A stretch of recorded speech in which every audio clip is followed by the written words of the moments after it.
Et avec votre esprit. Évangile de Jésus-Christ selon saint Jean. Gloire à toi, Seigneur.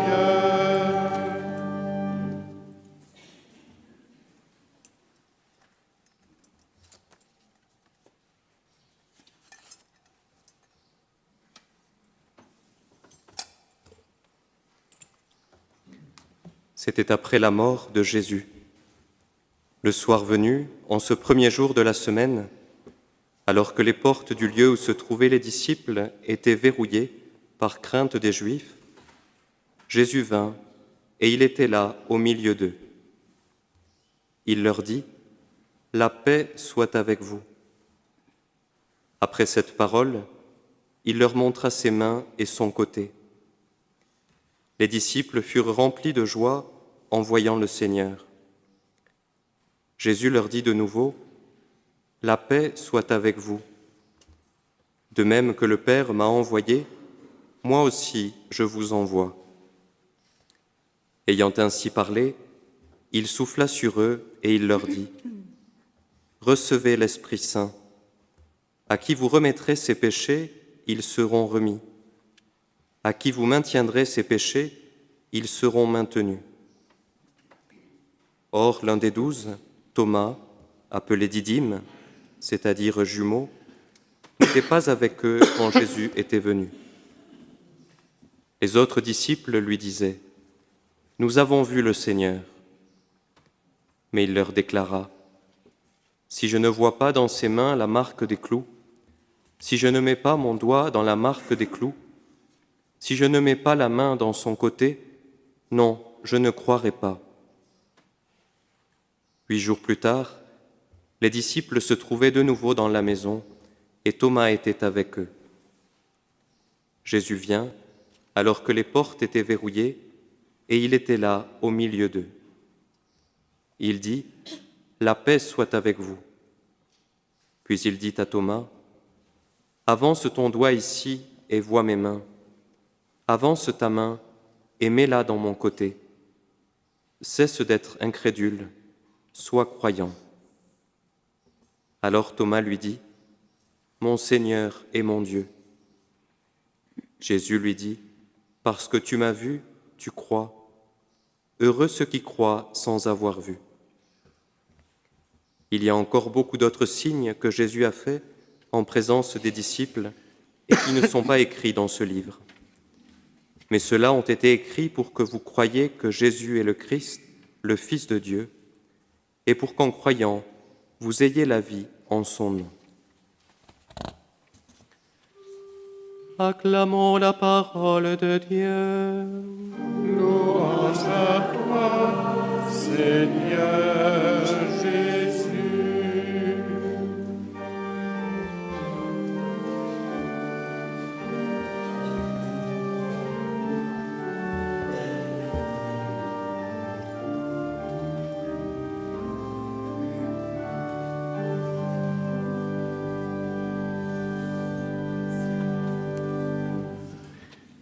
Chers frères et sœurs, ce deuxième dimanche de Pâques était depuis des temps immémoriaux appelé le dimanche inalbis, puisque les baptisés de Pâques revenaient revêtus de leurs nouveaux vêtements de baptisés, tout blancs, tout rayonnants de lumière. Et depuis l'an 2000, le deuxième dimanche de Pâques nous invite à approfondir cette vie nouvelle, puisqu'il est appelé, grâce à une sœur polonaise, merci au père Bronislav de nous rappeler cela, le dimanche de la divine miséricorde, suite aux révélations reçues par sainte Faustine. Mais il faut bien l'avouer, ce mot de miséricorde est totalement étranger à la culture contemporaine, et même son sens est parfaitement inconnu. Qu'est-ce que c'est la miséricorde ? Ça veut dire quoi ? C'est un truc religieux, quoi. Mais je pense que nous n'irions pas beaucoup plus loin si nous faisions un petit sondage sur les trottoirs de Saint-Étienne-le-Lot. On va me dire, la miséricorde, c'est le pardon. Eh bien alors dites le pardon.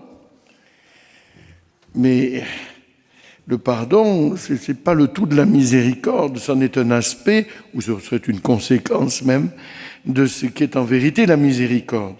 Alors de quoi s'agit-il quand on parle de la miséricorde ? C'est important d'avoir nos mots. C'est pas pour le plaisir de dire des choses. Vous savez, moi quand j'entends parler le monsieur qui vient réparer les ordinateurs, je ne comprends pas ce qu'il me dit. Il a ses mots à lui. Alors, comprenons ce que veulent dire les mots. En hébreu, la miséricorde, ça désigne les entrailles. Les entrailles. Pour les Juifs, c'est là le siège de nos sentiments, de nos grandes douleurs, de nos grandes joies. La miséricorde, c'est donc le mot qui désigne l'attachement que Dieu porte à sa créature. Dieu nous aime d'un amour de miséricorde, avec ses entrailles.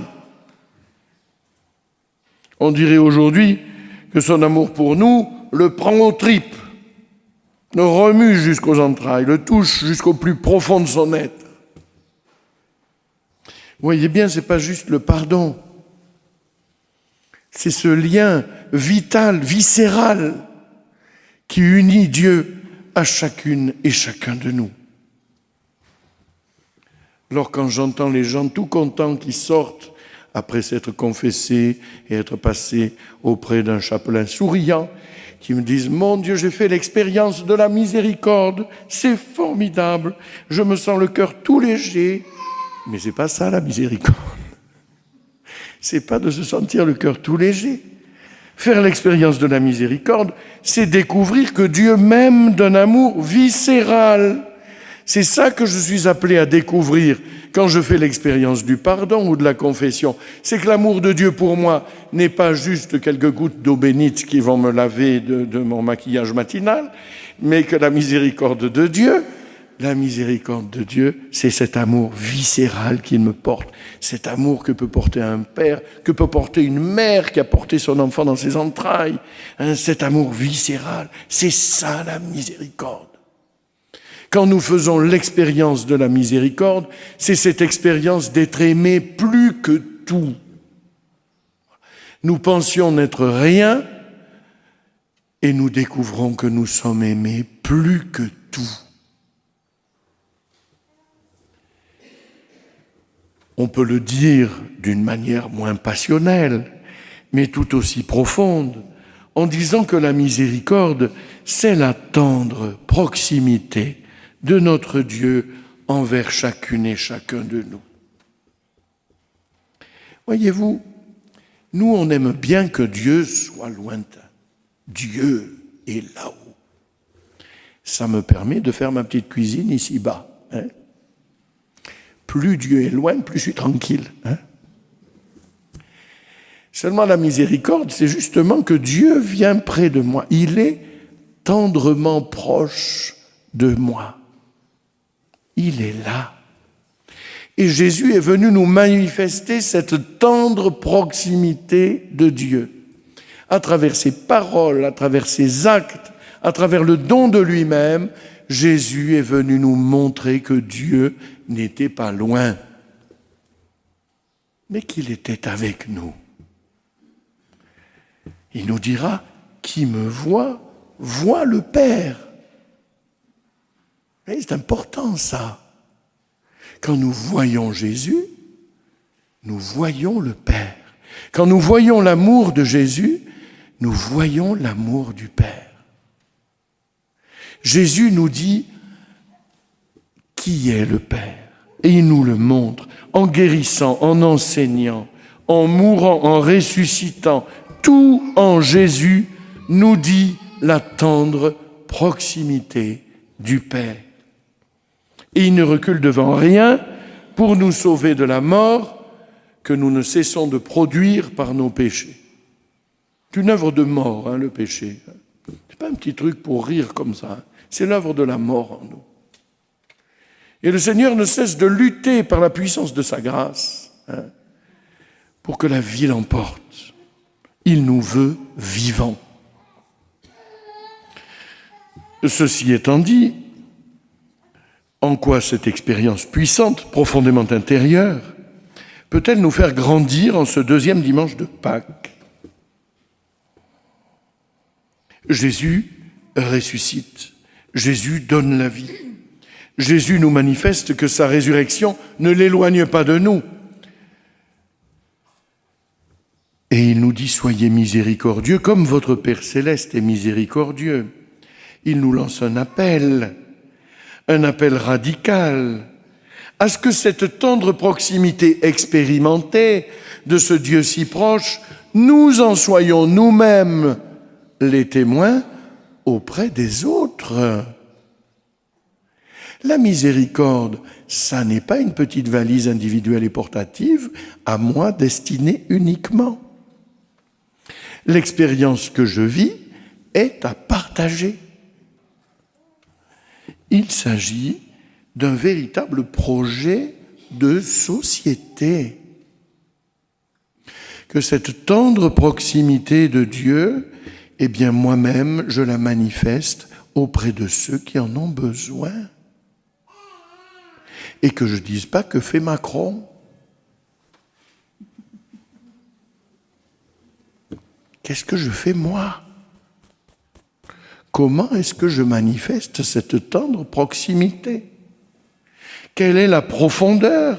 Quelle est l'intensité de nos relations? Et il s'agit donc pour nous, dans la logique directe de la vie nouvelle reçue à Pâques, de cultiver une véritable qualité d'écoute, une sensibilité profonde face à l'indifférence qui caractérise ce monde.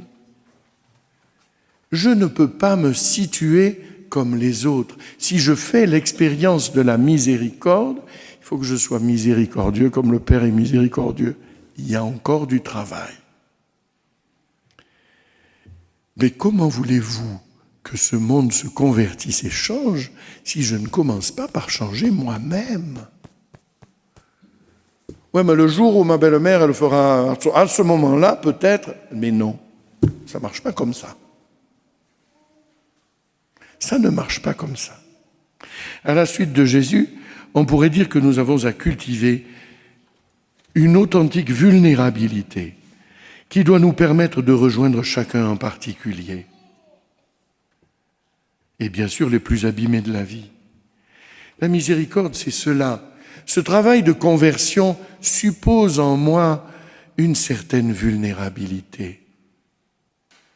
Là où tout est blindé en moi, là où dans un monde souvent dur et agressif, je suis là dans mon abri anti-atomique personnel, le Seigneur vient nous dire comme à Thomas, mais mets tes mains dans mes plaies, mets tes mains dans mon côté, reste vulnérable, même ressuscité.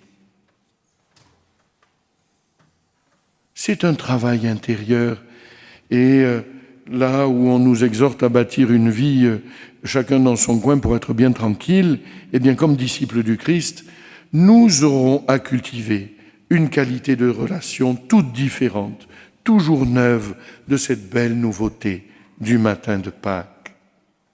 Dieu a manifesté la puissance de vie et d'amour éternel qu'il y a à partager tout simplement une tendre proximité envers tous. Ça a été la mission de Jésus sur la terre. Il nous l'a manifesté. Et ainsi est né un monde nouveau, dont nous sommes, chers amis, les acteurs choisis et envoyés par le Père aujourd'hui. L'œuvre du Christ, elle est continuée dans et par son Église. Et puis c'est nous, ça, c'est chacun de nous. Alors la mission est exaltante. C'est beau d'aimer, de se donner, mais c'est redoutable parce que ça nous expose. C'est redoutable parce que nous sommes responsables de la conversion de ce monde. La crédibilité du monde nouveau inauguré par le Christ, elle passe désormais par notre propre conversion à la miséricorde. Ça ne va pas arriver comme ça. C'est un travail que grandisse en moi cette autre qualité de relation. La crédibilité du monde nouveau, elle passera donc par cette conversion que j'ai à mettre en œuvre. Et ce deuxième dimanche de Pâques, ce beau dimanche de Pâques, nous fêtons bien sûr la miséricorde comme un don magnifique, comme un don précieux, d'être aimé viscéralement par le Père. Mais nous le vivons aussi comme une conversion à accomplir, un projet pour chacune et chacun de nous. Et cette mission est urgente. Elle est incontournable pour chacune et chacun de nous. Il en va ni plus ni moins de la crédibilité de l'Évangile. Amen.